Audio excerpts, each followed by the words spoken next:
सूट व कमिशन मधलं एक्झाम्पल बघूयात आपण डायरेक्ट.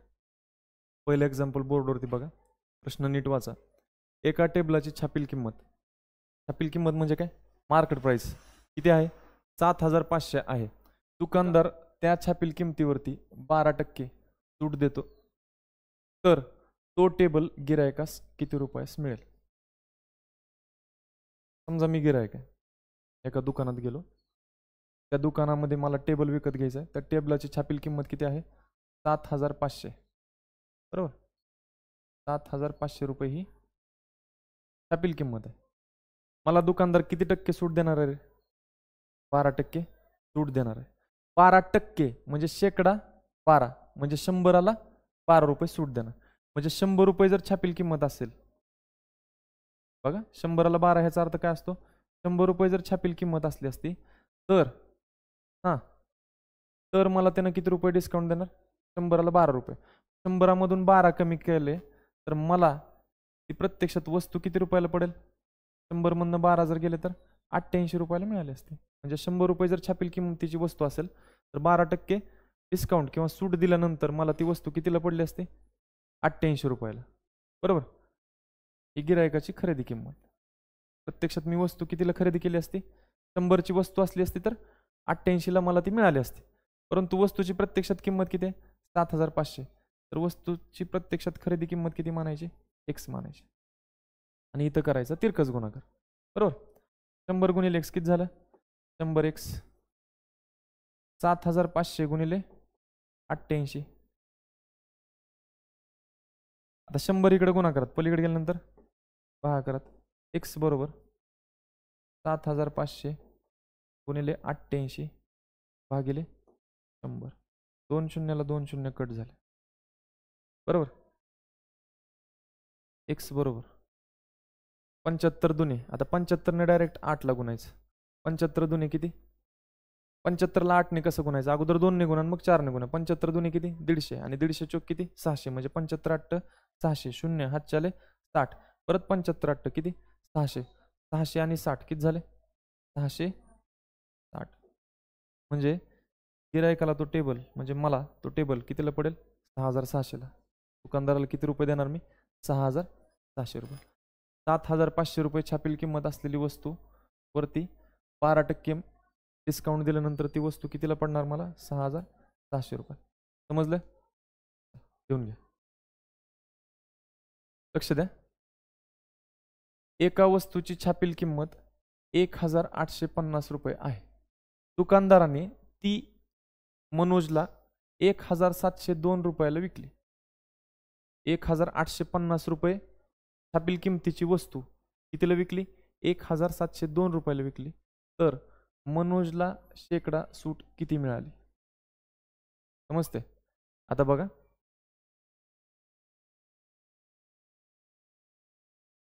एक 1,850 रुपयाची वस्तू आहे.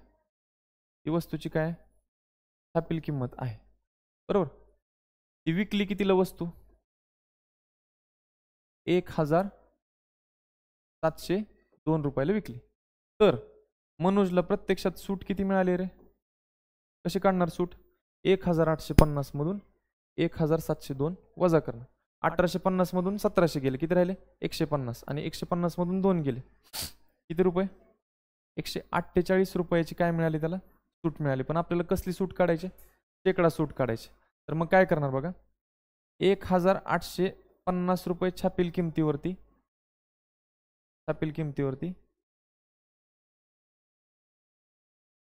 148 रुपये सूट, तर 100ला किती म्हणणार, x. आता परत काय करायचं, तिरकस गुणाकार करायचा. बरोबर, म्हणून x बरोबर, आता मी काय करतो, x ला जी संख्या गुणाकारात असते ती डायरेक्ट पलीकडे गेल्यानंतर कशी असते, भागाकारात असते. त्यामुळे आता x गुणिले 1,850 लिहायचं, परत 148 गुणिले 100 लिहायचं, 1,850 गुणाकारात पलीकडे गेल्यानंतर भागाकारात. त्यापेक्षा लक्षात घ्या, x ला जी संख्या गुणाकारात येते प्रत्येक वेळी पलीकडे गेल्यानंतर भागाकारात. मग काय करणार मी, 148 गुणिले 100 भागिले 1,850. बरोबर, शून्याला शून्य कट झाला, 5 दुने 10, 5 त्रिक 15, किती राहिलं, 3 राहिलं. 18 मधून 15 गेलं 3, त्याच्यावरती घेतलं 5, किती झालं 35. 5 7 35. बरोबर. आता बघा 37 1 37, 37 चोक 3 148. 37 1 37, 37 चोक 148. 4 दुने 8. किती टक्के मग 8% सूट मिळाली. आता एक लक्षात घ्या, 37 ने 148ला 4चा भाग बसणार आहे. हे कसं कळलं? एकक स्थानची संख्या बघितली 7. 7ला कितीने गुणल्यानंतर एकक स्थानी 8 येईल, तर 7ला 4ने गुणल्यानंतर एकक स्थानी 8 येते. आणि गुणून बघितलं 30 चोक 120 आणि 7 चोक 28. 120 आणि 28 किती झालं 148. म्हणजे 37 चोक किती येते 148 येते. समजलं? लिहून घ्या. आता पुढचा प्रश्न बघा. हां, पुढचा प्रश्न बघा. छापील किमतीवरती 15% सूट देऊन एका दुकानदाराने एक मोबाईल संच 10,200 रुपयांना विकला. 15% सूट देऊन 10,200 रुपयाला एक मोबाईल विकला. तर त्या मोबाईल संचाची छापील किंमत काढायची तुम्हाला. लक्षात येते? किती टक्के सूट दिली? 15% सूट दिली. म्हणजे छापील किंमत जर 100 रुपये असेल, छापील किंमत जर 100 रुपये असेल, तर विक्रीची किंमत किती हो? 100ला किती रुपये डिस्काउंट देणार तो? सूट देणार किती? 15%. 100ला 15% सूट देणार म्हणजे विक्रीची किंमत किती असणार? 100 मधनं 15 वजा करायची. किती आली विक्रीची किंमत? 85. परंतु प्रत्यक्षात विक्रीची किंमत किती आहे? 10,200. तर प्रत्यक्षात छापील किंमत किती मानली? एक्स मान. समजते? देअरफोर म्हणून एक्सला जी संख्या गुणाकारात ती पलीकडे गेल्यानंतर भागाकारात. हां, 100 गुणिले तिरकस गुणाकार करा. 100 गुणिले 10,200, 85 गुणाकारात इकडे गेल्यानंतर भागाकारात. बघा 17 5 85, 17 सक्क 102, 2 शून्याला 2 0, 5 1 5, 5 1 5, 6 मधून 5 गेलं 1 राहिलं, त्याच्यावरती घेतला 0, किती झालं 10, 5 दुने 10, शून्याला बरोबर. 120 गुणिले 100 करणार. कसं करणार? 12 1 12, त्याच्यावरती किती 0? 3 0. ते प्रत्यक्षात त्या मोबाईलची किंमत किती होती? 12,000. छापील किंमत. पर्याय क्रमांक.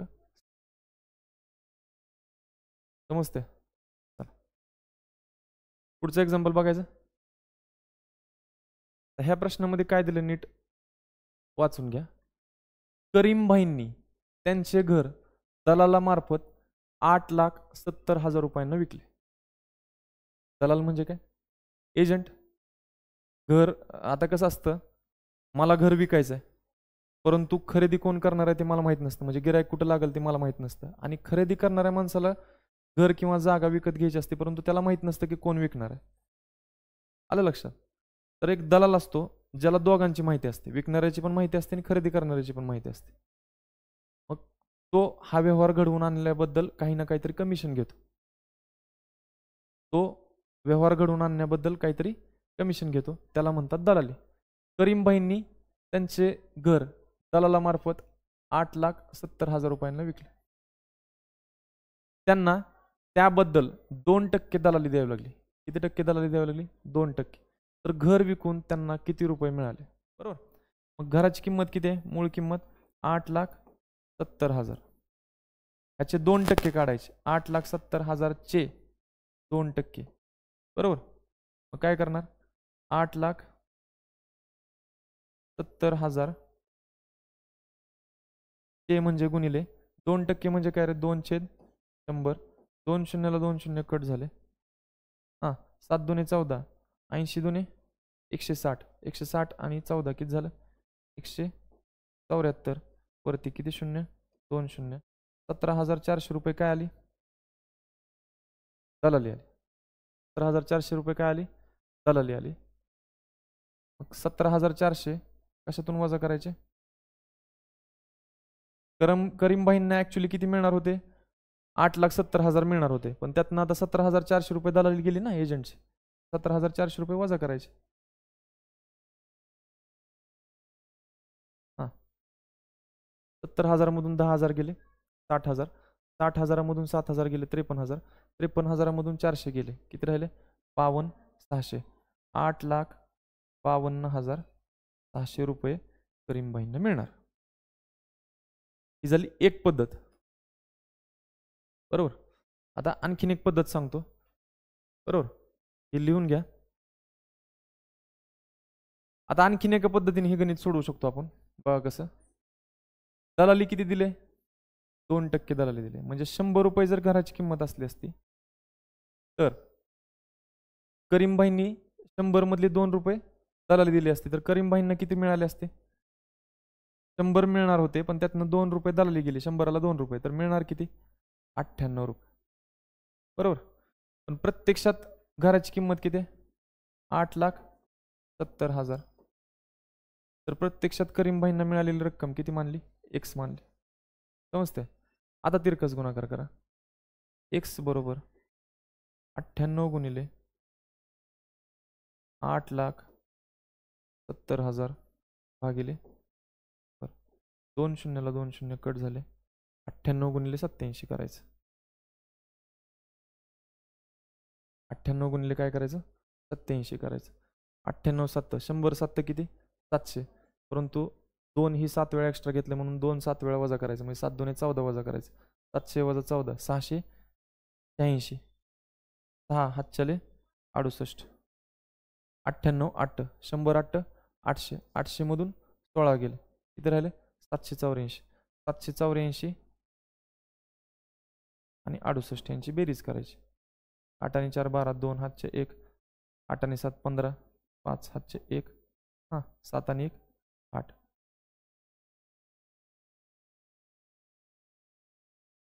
52, 6 होतं, त्याच्यावरती किती शून्य 2 शून्य, 8,52,600 डायरेक्ट करीमबाईंच्या हातात मिळणारी रक्कम आपल्याला मिळते. आलं लक्षात. आता बघा, प्रेमचंदने 3,50,000 रुपये किमतीचा भूखंड दलालामार्फत विकत घेतला. किती किमतीचा 3,50,000 रुपये किमतीचा भूखंड. भूखंड म्हणजे काय, प्लॉट, जमिनीचा तुकडा, एका दलालामार्फत विकत घेतला. त्यांनी 2.5% दलाली दिली, 2.5% दलाली दिली, तर तो भूखंड त्यांना किती रुपयाला मिळाला. प्रेमचंदने 3,50,000 रुपये किमतीचा भूखंड विकत घेतला आणि 2.5% दलाली दिली, म्हणजे जर भूखंडाची किंमत 100 रुपये असली असती तर दलाली किती रुपये 2.5 रुपये, 100ला 2.5 रुपये. परंतु प्रत्यक्षात भूखंडाची किंमत किती आहे 3,50,000, तर प्रत्यक्षात दलाली किती मानली एक्स मानली. ठीक आहे. तिरकस गुणाकार, एक्स बरोबर 3,50,000 गुणिले 2.5 भागिले 100, 2 शून्याला 2 शून्य गेले, बरोबर. तर एक्स बरोबर 3,500चे 2.5 पट करायचे, 3.5 गुणिले 2.5 करायचं ना, 3,500चे काय करायचे 2.5 पट करायचे. 3,500चे 2 पट किती 7,000, 3,500चे अर्धा पट किती 1,750, 7,000 अधिक 1,750 किती झालं 8,750 रुपये झाले, बरोबर. दलाली किती झाली 8,750. मग त्या प्लॉटची एकूण किंमत किती झाली, त्या भूखंडाची किंमत किती झाली 3,50,000 रुपये मूळ किंमत अधिक दलाली किती 8,750. 0ला 0, 5ला 5, 7ला 7, 0 आणि 8 8 5 3, 3,58,750. ही एक पद्धत झाली. समजते, समजते का 100%. आता दुसरी एक पद्धत सांगतो आणखीन, लक्ष द्या. काय करायचं, 2.5% दलाली दिली, बरोबर. म्हणजे 100 रुपये जर भूखंडाची किंमत असली असती तर 100 रुपयाला मला किती रुपये दलाली द्यायची 2.5 रुपये, म्हणजे 100 रुपये जाणार प्लस माझे किती जाणार 2.5 रुपये जाणार, म्हणजे किती 100, एकूण किती गेले माझे 102 रुपये 50 पैसे, 2 रुपये 50 पैसे.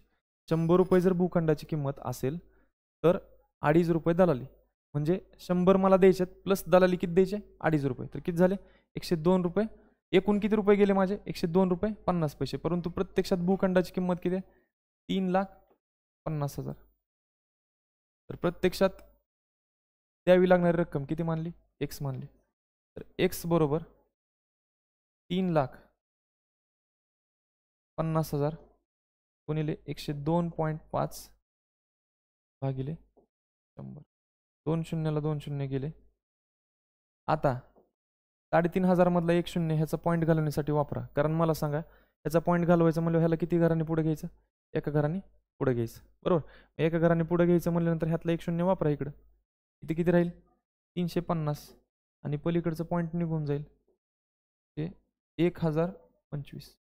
आता यांचा गुणाकार करा बरोबर. बघा 35 5 175, 5 चले 17, 35 दुने 70, 70 आणि 17 किती झालं 87, 7 चले 8, 35 0 0 आणि 8 किती झालं 8 आणि 35 1 35, याच्यावरती किती शून्य 1 शून्य किती झालं 3,58,750 रुपये. असं पण तुम्ही कॅल्क्युलेट करू शकता. समजलं. बघायचा पुढचा प्रश्न. चला पुढचा प्रश्न काय दिला बघा. गोपाळने 5,400 रुपये किमतीची कपडे धुण्याची पावडर विकली. कपडे धुण्याची पावडर बरोबर ना, निरम्यासारखी पावडर 5,400 रुपयाचा सेल केला त्यानं, म्हणजे विक्री केली. तर त्याला %12 प्रमाणे किती कमिशन मिळेल. म्हणजे थोडक्यात गोपाळ हा एक सेल्समन आहे बरोबर. त्यानं 5,400 रुपयाची काय विकली कपडे धुण्याची पावडर विकली. त्याला कमिशन कसं ठरलंय %12 म्हणजेच 12%. 100 रुपयाची जर विक्री केली तर किती रुपये मिळणार त्याला कमिशन 12 रुपये बरोबर. मग 100 रुपयाच्या विक्रीवरती हा कमिशन किती आहे 12 रुपये. तर प्रत्यक्षात विक्री किती केली 5,400 रुपयाची, तर प्रत्यक्षात कमिशन किती मानलं एक्स मानलं. आता इथं तुम्हाला तिरकस गुणाकार करायची वगैरे गरज नाही, ते अजून तुम्ही शॉर्टकटने सोडू शकता. कसं सोडवायचं बघा.